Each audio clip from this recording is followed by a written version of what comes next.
Hi, I'm Mike Severns. I'm the President and CEO of Mountain States Employers Council. I want to say what a great day it is, our 75th anniversary celebration today.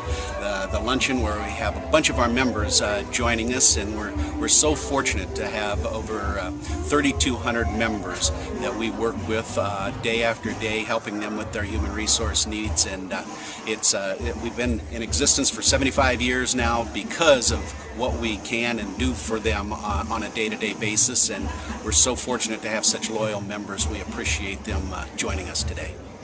On the board side, I got to be honest, it's easy. It is a terrific board to be a part of.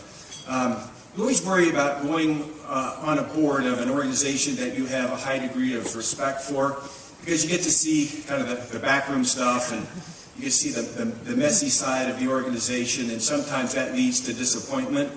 But I could just say, relative to Mountain States, that is, my experience is the exact opposite of that.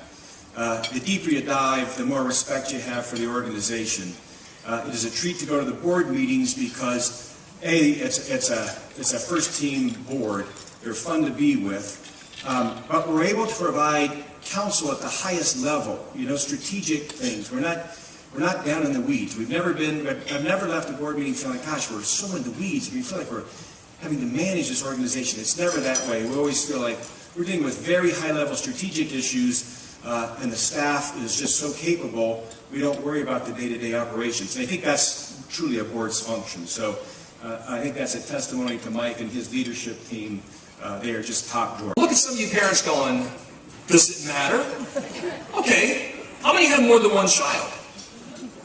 How many sometimes question genetically if it's possible that they're both yours? Here that has done a great job behind the scenes. I know a lot of people still got recognized, but this comes from my staff who said, Sandy Alexander is the bomb. Why don't you come on in and sit down, Mrs. Shannon? She sees my stapler, front left corner, perpendicular to the edge of my desk as it should be placed in any office. She turned it. She slid my pencil holder, and as I see her hand on my pencil holder, I'm going,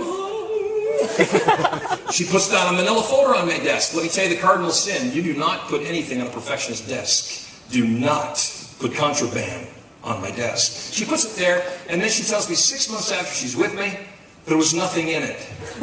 She put it there as a prop because she knew it would drive me up the wall. I looked at her and said, you and I better get a couple of things out of the way early, Mrs. Shannon. She looked at me and smiled. She said, I totally agree. She said, I'll go first. She's also the person that taught me that my greatest asset wasn't people. My greatest asset was the right people. You see, when Colin suggested in his book, Good to Great, that we should get the right people and put them in the right seats, well, here's what I say. You got to have the right people, and you do need to get them on the bus and put them in the right seats. But if you don't have the right driver and have no idea where you're going, you're not getting there. For 75 years, this has been the driver. They've had a vision as to where they're going to take people, and they've done that very successfully. But when Margaret taught me the most, in this brief amount of time, she taught me 3 words. She looked at me one day and she said, don't ever be married to a process or a procedure. She said, they're important, but don't be married to them. She said, be married to the purpose of what you do. Be married to the purpose of why you do what you do today.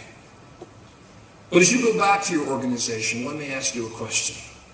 If I were to come and speak to your organization, and I had the employees of your organization sitting in front of me, and I said, write down 5 people who made the biggest difference in your life. Would any of you make their list?